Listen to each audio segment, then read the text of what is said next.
Welcome back, everybody. We're diving deep today into planes, trains, and automobiles. On the surface, it seems like a simple Thanksgiving road trip comedy. But there's a lot more going on beneath the surface. So we're going to look at why this film resonates so much with audiences and really explore those layers of meaning within the seemingly straightforward storyline. One thing that really fascinates me about this film is how it takes this really familiar, almost cliche setup of a holiday travel nightmare to explore these deeper themes, like loneliness and compassion and the importance of human connection. Okay, I love that. A Trojan horse of emotions, right? Disguised as this hilarious road trip. Yeah, exactly. So let's start with, I guess, the most obvious thing, which is the dynamic between Neal and Del. We've got the uptight businessman, right, versus the free-spirited shower curtain salesman. Such a classic comedic duo. But how does Hughes elevate this beyond, just your typical odd couple, kind of trope? I think it's the layers. On one level, their personalities are so contrasting, right? It's played for laughs, the meticulous versus the messy, the cynical versus the optimistic. But as the film goes on, we start to see these vulnerabilities that are beneath these kind of comedic facades that they both have. They're almost wearing masks. Yes. Right, presenting these kind of like exaggerated versions of themselves to the world. Yes. And it's through their forced proximity being thrust together on this chaotic journey that those masks start to slip and we see the real people underneath. Exactly. And I think that's where the film's emotional depth really comes through. Take, for example, that scene where Neal completely melts down in the rental car lot. Oh, yeah. It's hilarious. It's so good. But there's this underlying sense of desperation. Like, Neal is on the verge of a total breakdown. And it's in those moments of heightened emotion that the film becomes more than a comedy and reveals a deeper truth about its characters. And it's not just Neal, right? We see a similar unraveling with Del. Early on, he's this larger-than-life, almost cartoonish character. But then we have that really pivotal scene where he reveals that his wife has passed away. And it changes everything. It does. That scene is such a masterclass in tonal shift. It's like Hughes just punches you in the gut with this unexpected dose of, sadness, of pathos. And it completely reframes how we understand Del.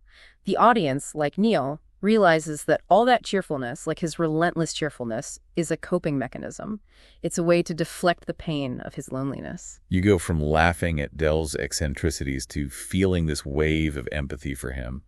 And it makes their unlikely bond, which develops over the film, all the more powerful. Absolutely. And I think it's important to remember that their connection isn't just a plot device. It's a testament to human empathy, the ability to see past differences and connect on a deeper level. And it's especially poignant that this happens during Thanksgiving, a holiday that's supposed to be about gratitude and togetherness, but it can bring up a lot of complicated emotions. Yeah, you bring up Thanksgiving, and it's interesting because the film doesn't shy away from those complicated emotions. It acknowledges that there is societal pressure to be joyful and surrounded by family during the holidays, even when that isn't everyone's reality. Right. And that's where the film subtly offers some social commentary. Underneath all the humor and the heartwarming moments, there's a critique of the idealized image of the perfect holiday. Planes, trains, and automobiles reminds us that for a lot of people, the holidays can be a time of loneliness and financial strain and difficult family dynamics. It's like the film is holding up a mirror to those expectations and exposing the gap between the idealized Thanksgiving and the often messy reality. And it does this in such a subtle way. It weaves those observations into the comedy without becoming preachy or too serious. It's a real testament to Hughes' skill as a storyteller. He blends humor and pathos together so well that it feels entertaining and thought-provoking. Okay, so we've talked about the characters, we've talked about the themes, but I kind of want to dive into the visual language of the film for a second. Yeah. How does Hughes use imagery and symbolism to reinforce those deeper meanings? One of the things that struck me was this recurring motif of confinement and claustrophobia.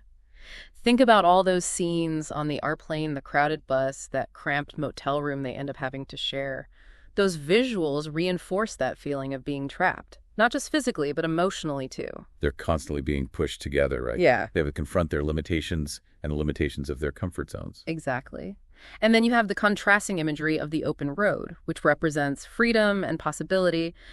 But even those moments are tinged with a sense of isolation and uncertainty. It's almost as if the film is suggesting that real connection can only be found through vulnerability and shared experience, even if those experiences are uncomfortable. It's not just about the physical journey, right? It's about the internal journey Neal and Dahl are going on. They're forced to confront their prejudices, their fears, and ultimately their need for real human connection. Yes. And that's what makes Planes, Trains, and Automobiles more than just a funny holiday movie. It's a story about empathy and the realization that sometimes the most meaningful connections come from the most unexpected places. It's been so insightful. I feel like I'm seeing the film in a whole new way now. Before we move on, if you're enjoying this exploration of planes, trains, and automobiles, please hit that like button and subscribe to our channel for more deep dives into your favorite films. We'll be right back to continue our analysis. We're going to dig deeper into the film's use of symbolism and how Hughes uses specific objects to represent the character's internal struggles and transformations. Welcome back. Let's get back into the visual language of planes, trains, and automobiles. Remember those recurring motifs of confinement? Mm-hmm. Well, one object that really stands out to me is that shower curtain ring. Oh, totally. It's so much more than just a funny prop. Yeah. Right? It's like a tangible representation of Dell's personality. Exactly, yeah. And it becomes this symbol of Dell's, persistence and his unwavering optimism. He's a salesman, right? Always trying to make a connection. Yeah, even if it's through something as small as a shower curtain ring. Exactly. It's almost like a metaphor for his whole approach to life, don't you think? He's just constantly trying to, sell himself, convince people to let him in, give him a chance. And even though it's usually pretty funny, it also speaks to his resilience. He just refuses to give up on connecting with people. Yeah. It's so smart how Hughes uses this, insignificant object to say so much about Dill, about his character, about how he sees the world. But there's another layer to the shower curtain ring symbolism, too. Okay, now I'm really intrigued. What else is there to this shower curtain ring? Yeah. Well, just think about what it does. It holds things together, keeps them connected. And in a way, Della, for all his flaws and mishaps, he kind of acts as that unifying force in the film, too. He brings Neal out of his shell, makes him confront his vulnerabilities, and ultimately he even helps Neal connect better with his own family. Wow, I never thought about it like that. So this random object, this shower curtain ring, actually kind of embodies the film's main theme, connection and the power of relationships. Exactly. And then you have the contrasting image of Neal's suitcase. It's always getting lost, damaged, stolen. Yeah. It's it's a physical manifestation of Neal's inner turmoil. Yeah, his inability to, control things, to let go of his expectations. Exactly. His suitcase represents his world, all neat and orderly, and it just keeps getting disrupted. And every time it happens, he has to face how ridiculous it is to try and control everything. Right. And it's through those experiences, through having to surrender and be vulnerable, that he starts to open up to the idea of real connection. It's just amazing how Hughes takes these everyday things, a suitcase, a shower curtain ring, and uses them to talk about such complex ideas. About human nature, about finding meaning. And don't forget the colors in the film. Hughes uses these warm, inviting colors whenever Neal is with his family, representing that idea of home and belonging. Oh, yeah, and it's such a stark contrast to those cold, harsh colors that are used so often when Neal and Dell are on their journey. Yeah. It's like the film is visually representing the emotional distance Neal feels from his family and the warmth that he eventually finds with Dell. Yeah. It's subtle but effective, and it adds a whole other layer of meaning to the film. And it really reminds us that Hughes was more than just a comedy director. He was a master of visual storytelling. I think it's interesting to compare Planes, Trains, and Automobiles with Hughes's other films. You mentioned before how he wasn't afraid to tackle more mature themes, and this one, while definitely hilarious, has a depth to it. It's complex. You see that in some of his other work too, right? Oh, absolutely. Think about movies like The Breakfast Club or 16 Candles. On the surface, they seem like teen comedies, but they're really exploring issues of identity, social pressure, the desire to belong. Hughes was incredible at getting to the core of what his characters wanted and feared, no matter who they were. It's like he just understood what it meant to be human, the need for connection, the fear of being alone, trying to figure out where you fit in. And he expressed it all in these stories that were both entertaining and insightful. Yeah. And that's exactly why his films still resonate with us today, decades later. They tap into something fundamental about the human experience, something that goes beyond time and culture. So for our viewers who enjoyed this mix of humor and heart in Planes, Trains, and Automobiles, what other films would you recommend they check out? If you're looking for more of that John Hughes magic, you should definitely go back and watch some of his classics, like Ferris Bueller's Day Off for some pure comedic joy, or Uncle Buck for a heartwarming story about family. But if you're looking for something that really explores these same themes of unexpected connection and empathy, I'd recommend Lost in Translation. It's beautiful and nuanced, about two lonely people finding comfort in each other's company, all while in a foreign city. That's a great recommendation. I would add The Untouchables to that list, too. It's a French film about a rich man who uses a wheelchair and his caregiver. The caregiver is this young guy from a poor neighborhood. It's funny and heartwarming. It really makes you think about what friendship is and how important it is to look beyond people's outward appearances. Welcome back to our deep dive into planes, trains, and automobiles. We've talked a lot about the characters, the visuals. We even touched on some similar film. But before we wrap up, I want to go back to something we talked about a little earlier, about how the film is kind of like a commentary on what we expect from holidays. Right. It's easy to miss that layer with all the comedy and chaos happening, but it's definitely there.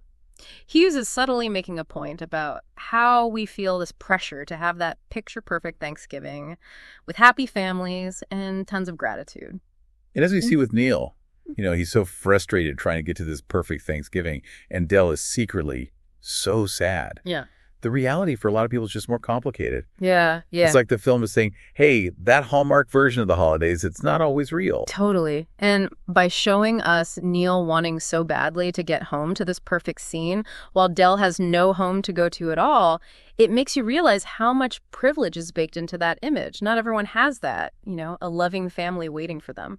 And it's not just about family, right? It's about all the money you have to spend during the holidays, the gifts, the travel, the fancy food. It's a lot. Oh, yeah, for sure. Think about all those scenes where Neal's running around trying to get cash or can't afford another surprise expense. It's funny, but it's also a reminder that the holidays can be a really stressful time for people. Money's tight. It can be a time of anxiety for sure, not just joy and abundance like we always see in the ads. Right, and that's what makes the ending so powerful. When Neal finally gets home to his family, he realizes that it's not about the stuff or how perfect everything looks. It's about those connections with people. That moment when he invites Del in, it's so much more than just being nice. It's like he's rejecting those fake holiday expectations and embracing a real human connection instead. Exactly. It's like saying family isn't always who you're related to. It's about empathy and experience, sharing that with people. And that really hits home for a lot of people, especially around the holidays. Yeah. It reminds us that the people we connect with can come from anywhere, and to be grateful for them no matter what's going on. So as we all get together with our loved ones this year, keep those lessons from planes, trains, and automobiles in mind.